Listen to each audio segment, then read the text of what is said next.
Bonjour, je m'appelle Gilles Rossary-Langlais et vous écoutez Au monstre que nous sommes, le podcast d'humeur et d'opinion.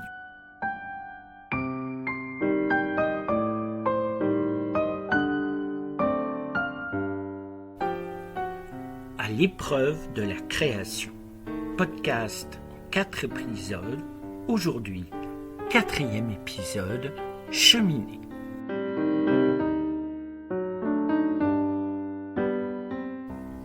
Nous voici, mes chers amis, devant une montagne d'interrogations lorsque l'on perçoit en soi la flamme du brasier que peut devenir le désir de création. Et j'ai pour ma part connu des chemins de traverse nombreux, mais jamais inutiles. Car si vous n'avez pas la chance de connaître dès vos jeunes années la grammaire des disciplines existantes, vous allez devoir tâtonner, chercher, découvrir, vous tromper. Mais ce n'est pas grave, c'est même tout le contraire. Par exemple, un monument tel que Cocteau, ce sera essayer un nombre hallucinant de disciplines, de la peinture à l'écriture, de la sculpture, à la mise en scène, du dessin, à la céramique, du ballet, au cinéma, de la poésie à l'amour, car c'est le fil conducteur de Jean Cocteau, l'amour et le non-amour, qui seront son fil d'Ariane. Les commentateurs paresseux le qualifieront de touche-à-tout. Mais dire cela ne le définit absolument pas. Toutes ces disciplines qu'il aura pratiquées avec génie ne sont que des conséquences et non des causes. On peut donc affirmer qu'elles ne le définissent pas. Cocteau est presque un cas d'école, et il permet d'exposer avec clarté ce fait qui est le sujet que j'aborde depuis déjà 3 épisodes, et aujourd'hui un 4e. Et je vais me permettre de simplifier à l'extrême les choses, mais l'occasion qu'offre le Cocteau est trop belle. Il a abordé tous ces domaines afin d'explorer et exprimer d'autres histoires intimes grâce aux médiums qu'il connaissait et ou découvrait. Il savait que l'univers créatif n'a aucune limite, et il s'offrit la folie artistique pour s'exprimer comme il le désirait. Son éducation, sa classe sociale et son milieu familial lui offrirent, sans restriction, la possibilité d'explorer ce monde tel qu'il le voulait et non comme on lui aurait imposé. En somme, il sut très tôt qu'il existait 1001 instruments pour exprimer sa propre musique intérieure. Il faut savoir que si la bourgeoisie a très souvent le rôle de tête de pont d'exploration diverses et variées, ce n'est nullement par qualité d'âme ou de supériorité intellectuelle.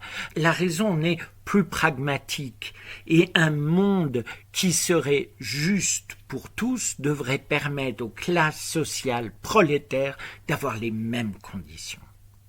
Car si ceci est possible chez les bourgeois, c'est tout simplement que l'aisance matérielle vous laisse du temps pour expérimenter d'autres choses. Envisagez d'autres choses, car lorsque vous rentrez chez vous, crevez de votre journée de travail, avec en plus la gestion de votre vie privée, le ménage, les enfants, les travaux dans les domiciles, etc. Non, vous n'avez que très peu d'espace mental, qu'il soit intellectuel et émotionnel, sans compter l'épuisement. Alors, vous ne voulez qu'oublier votre quotidien et non le remettre en cause. Même si la bourgeoisie a elle aussi des codes, ils sont moins contraignants que ceux de la noblesse et de la grande bourgeoisie et autres castes. Cela lui permet aussi ces remises en question que, par exemple, la noblesse réprouvera. Il n'est donc pas rare que les milieux bourgeois, petits comme moyens, ne soient jamais loin d'une apparente émancipation.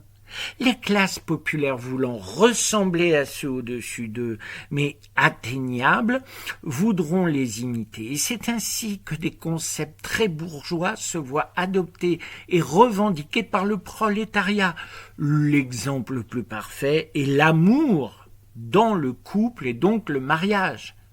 Eh oui, l'amour dans le mariage, c'est un concept bourgeois et qui n'allait pas de soi. Mais ceci est un autre sujet. Donc le milieu dans lequel grandit Jean Cocteau fut le parfait creuset de sa boulimie de création. Logiquement, la question que l'on peut se poser serait: faut-il être né dans une famille aisée pour devenir artiste ? Alors brisons ici la mythologie de l'artiste pauvre au point de placer son indigence comme élément consubstantiel de son génie. Quand je dis cela, je suis traversé par l'hilarité et la colère, car cette merde empoisonne notre société et le devenir de tant d'artistes, car un ou une artiste ne naît ni dans les choux ou dans les roses. Ils ou elles seront élevés dans une famille, quelle qu'elle soit, et la peur pour les parents quand leurs enfants annoncent vouloir suivre une carrière artistique est énorme, et on les comprend. À force de donner comme exemple l'existence des gens survivant dans la pauvreté, les tourments proches de la folie, l'indigence, l'alcoolisme, les drogues, la violence, l'exploitation de leur travail par d'autres, et j'en oublie, mais quels parents dignes de ce nom voudraient cela pour leur progéniture ? Qui ? Il faudra alors des heureux hasards pour qu'un enfant puisse, dès le début de ses études, s'orienter vers une carrière artistique. Je dis carrière, car le désir d'art est en lui très largement accepté, et même encouragé lorsqu'il se limite à un loisir. On le trouvera épanouissant intellectuellement, utile et même productif afin de garder des gens dociles en leur permettant quelques échappatoires balisés par l'univers de la culture. Car attention, créer artistiquement n'a rien à voir avec la culture. C'est même, à mon avis, une sorte d'antichambre de la mort du geste créatif. La culture, on l'entend dans les expositions, concerts et autres événements, qu'ils soient locaux, par exemple concert de la fin d'année de l'école de musique du quartier, associatif, par exemple l'exposition d'artistes locaux pour collecter des fonds pour X associations du territoire, institutionnel, sorte de mise en scène allant, d'une manifestation dans le hall de mairie à une biennale internationale. Cette culture est une sorte de mise en scène de l'embaumement de création. Après tout, vous venez par exemple de voir une peinture terminée et non une ébauche. Alors le destin touchera certaines et certains. Un parent, prof, voyant son enfant, futur prof d'art, dans un lycée, une mère n'ayant pu continuer une carrière artistique qui se projettera dans sa progéniture, des parents appliquant une pédagogie libre pour leur enfant, et bien entendu ceux ayant dans leur famille un ou des artistes. D'autres, cas restreints, peuvent accompagner le devenir d'artistes en herbe.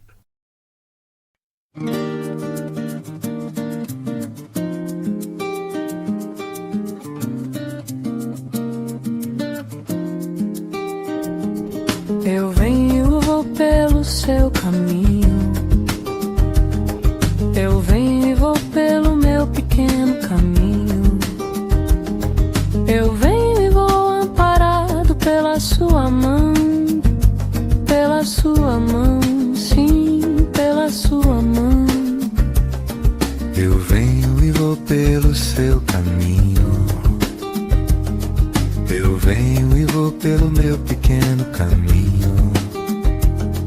Eu venho e vou amparado pela sua mão. Pela sua mão, sim, pela sua mão. Eu vagueio e venho pelo seu caminho. Eu vou e te seguro no meu pequeno caminho. Eu venho e vou amparado pela sua mão, sim, pela sua mão. Eu venho e vou pelo seu caminho. Eu venho e vou pelo meu pequeno caminho. Eu venho e vou amparado pela sua mão, sim, pela sua mão. Eu vou até aqui e volto pelo seu caminho. Eu fui até aqui e volto pelo meu pequeno caminho. Eu vou até aqui e volto amparado pela sua mão, sim, pela sua mão. Eu vou até aqui e volto pelo seu caminho. Eu vou até aqui e volto pelo meu pequeno caminho. Eu vou até aqui e volto amparado pela sua mão, sim, pela sua mão.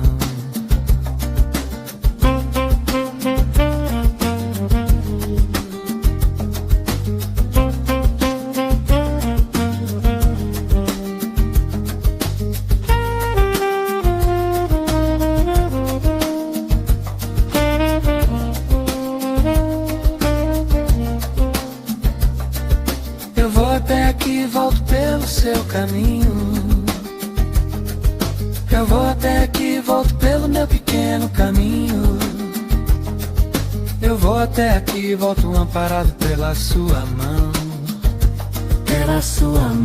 sim, pela sua mão.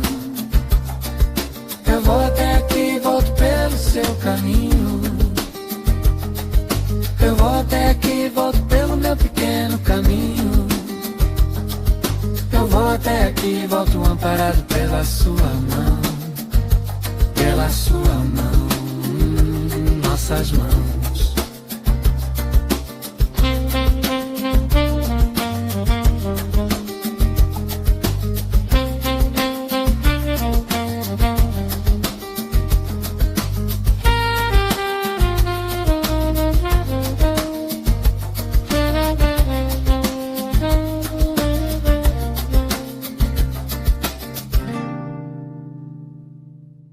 Vous venez d'écouter Andar. Et puis, il y a les autres.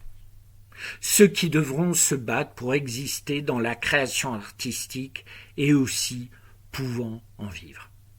Malheureusement, le noir portrait que les gens se font de la vie artistique fait que, paradoxalement, leur peur pour leur progéniture de les voir choisir cette voie les pousse à être ceux transformant ce désir en cauchemar. Combien se sont retrouvés en rupture familiale parce que, justement voulant être artistes, ils et elles vont se retrouver seuls, à la rue, dans la pauvreté, et cela pourquoi ? Être une ou un artiste.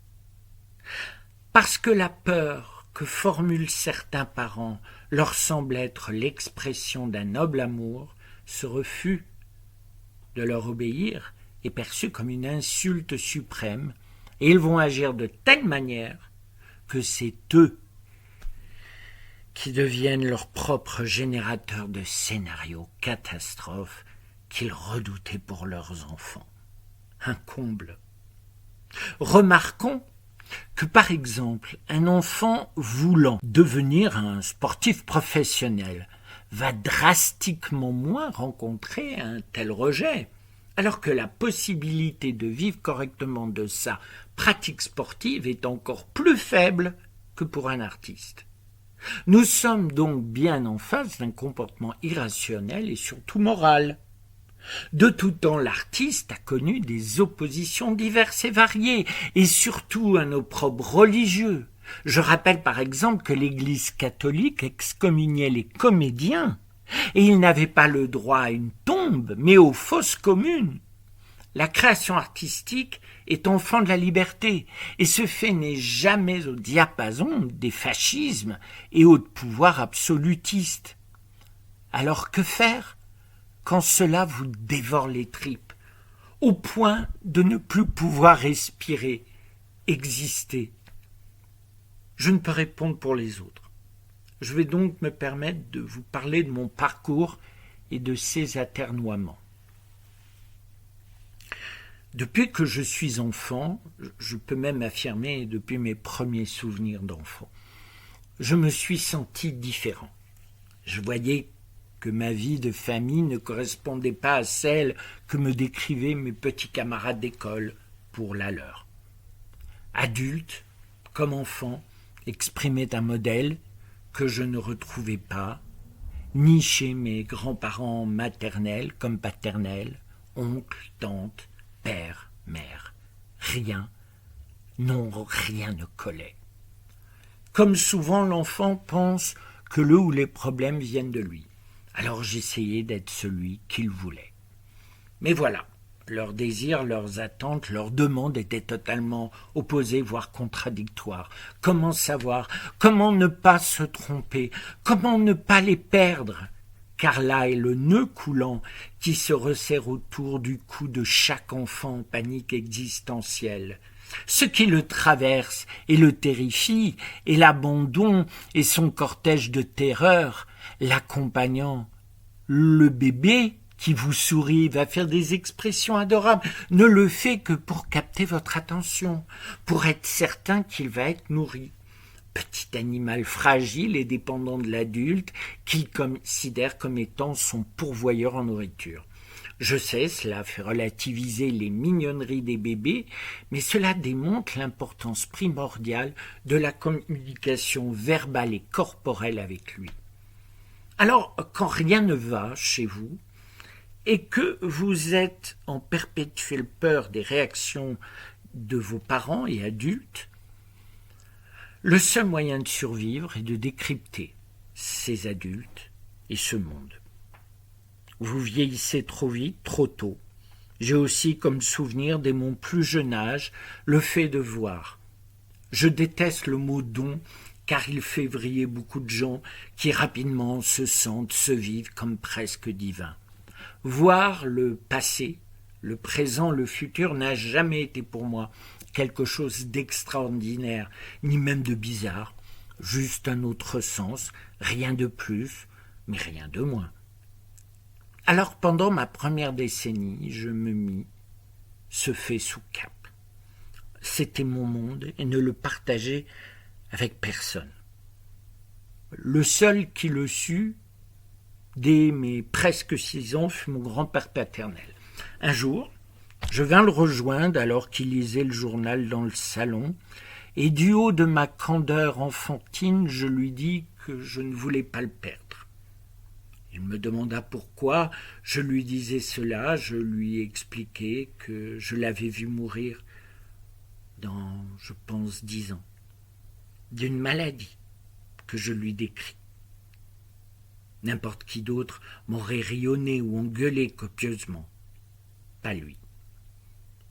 Nous parlâmes longuement, souvent, dès que j'en avais besoin. Il devint mon roc, mon modèle, ma bouée. Il était pourtant un homme à la vie facétieuse, faite de plaisir, d'amis, d'une passion pour une femme unique et exigeante, de copains du jeu, des restaurants, du jeu, des voyages, du jeu et de tellement plus. Mais en dehors de lui, personne ne le sut. Et dès le collège, je fis des consultations aux élèves et aux professeurs. Je n'étais plus un élève. J'avais réussi à domestiquer un univers qui nous échappe lorsque l'on est adolescent. La voyance comme instrument d'émancipation pour moi et pour ceux que j'avais en consultation. Je partis de chez moi avec la voyance comme baluchon. Voir pour les autres était une sorte de credo. Pourtant, je me mentais. Je voulais voir pour baliser un monde.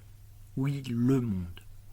Enfant apeuré, voir dans la vie des gens me faisait sentir en sécurité.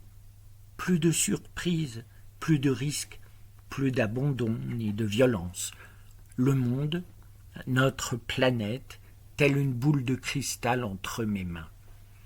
Pourtant, Pourtant, mon mal-être était toujours là, petit génie de la voyance, singe savant de la médiumnité, j'allais de salon parisien au loft new-yorkais, toujours on m'exposait, on s'arrachait ma lumière pour se vanter de m'avoir découvert ou simplement d'être une ou un de mes intimes.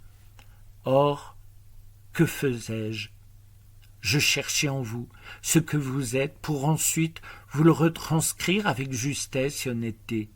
Voir en l'autre le découvrir pour lui-même, pour le ou la magnifier. Pygmalion croisé avec Sisyphe, encore et toujours les mêmes résultats, mais rien, je ne ressentais plus rien. En fait, où étais-je ? Je n'exprimais que l'ombre projetée des autres. Sentant ce besoin en moi, je m'essayais à plusieurs disciplines. Le même blocage me traversa. Quand il fallait faire le vrai geste qui m'aurait poussé vers un début, allez, on va dire de carrière, je faisais un pas de côté, un pas de lâcheté. Alors bien sûr, j'avais toujours de bonnes raisons à donner sur le pourquoi de mon arrêt. Mais en fait, je me débinais. La peur m'envahissait. Mais il faut comprendre ici un point important qui traverse de nombreux, si ce n'est la majorité de ceux voulant créer artistiquement. Cette peur est moins de se rater et d'avoir des problèmes d'argent, de carrière, d'entourage, que de se confronter à l'échec de ce qui bout en nous. Qu'y a-t-il de plus douloureux d'être porté par un art et que les gens, les événements, les hasards, les volontés vous disent ou vous font croire que vous êtes mauvais dedans. Cette douleur est incommensurable et est très souvent constitutive de carrières que l'on va dire particulières chez les artistes.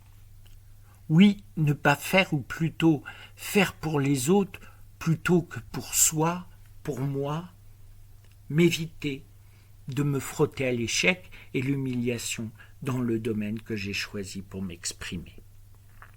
Vint alors les événements qui m'ont emmené en prison et a été corrélée à ces moments une profonde dépression nerveuse accompagnée d'autres graves problèmes de santé. Et c'est sûrement incroyable, mais j'ai de la reconnaissance envers ma dépression.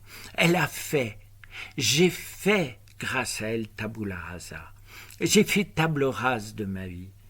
Et de ce grand espace vide, vide des obligations, contraintes, peur, dans ce vide, je me reconstruis lentement.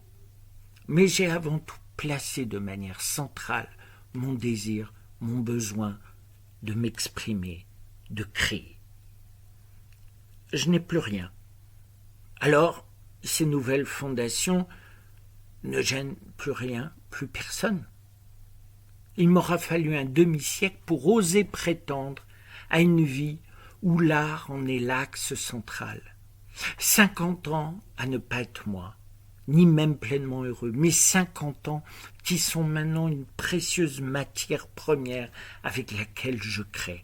Car non, ce n'est pas 50 ans de perdu, mais bien un demi-siècle de gagné.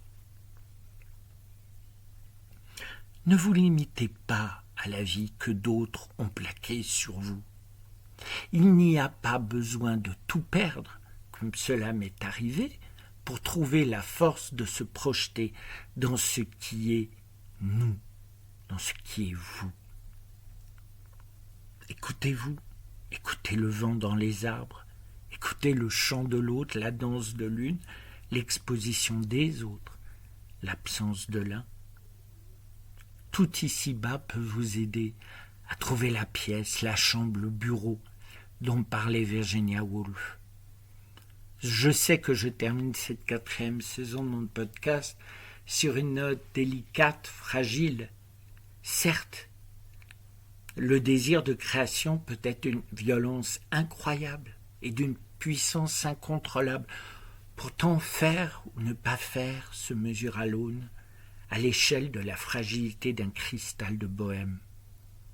Mon parcours n'a de valeur que pour moi, mais j'espère sincèrement qu'au travers de ce petit récit, certaines et certains apprendront, comprendront qu'ils ne sont pas seuls dans ce qu'ils traversent et que face à l'angoisse d'oser vivre ce qui sonne en eux, ils et elles peuvent trouver des alliés qui leur diront « Ne t'inquiète pas, ça va bien se passer ». En 2010, le It Gets Better Project a vu le jour. Des stars politiques américaines, la phrase « It Gets Better » fut prononcée en vidéo, en article, en affiche, en représentation et j'en passe.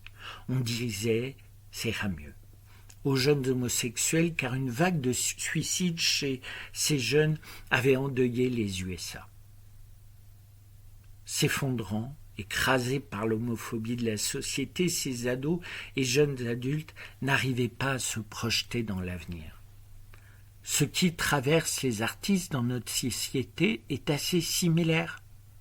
Il faut les entourer, les soutenir, afin qu'ils poussent la porte de cours associatifs, privés, publics, qu'elles publient une annonce afin de former une bande, partager un atelier, trouver des modèles. Elles et ils feront en secret, au vu et au su de tout le monde, dans le calme et dans une fièvre irrépressible. Poussez, tirez, ouvrez des portes, car sans prise de risque, il n'y a pas de création. Mais surtout, cherchez et trouvez des gens qui vous comprennent et sauront vous apporter la force qui vous manquera lorsque le doute vous envahira avant de dévoiler vos œuvres. Vous n'êtes pas seul. Vous ne serez plus jamais seul. Et cela, je vous le dis.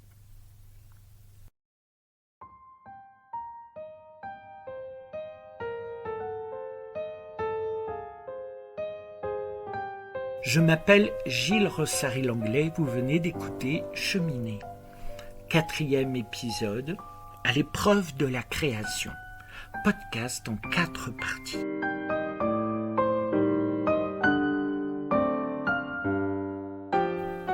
Au monstre que nous sommes, le podcast d'humeur et d'opinion.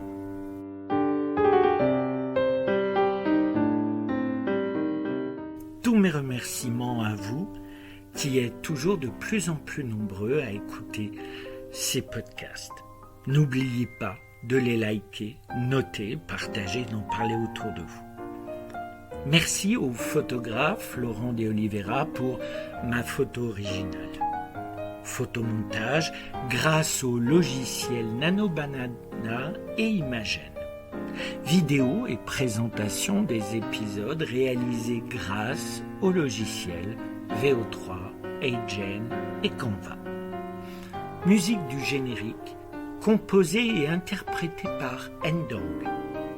Interludes musicaux, texte de Gilles Rossary-Langlais, composition Gilles Rossary-Langlais, le logiciel Suno, interprétation faite par le logiciel Suno.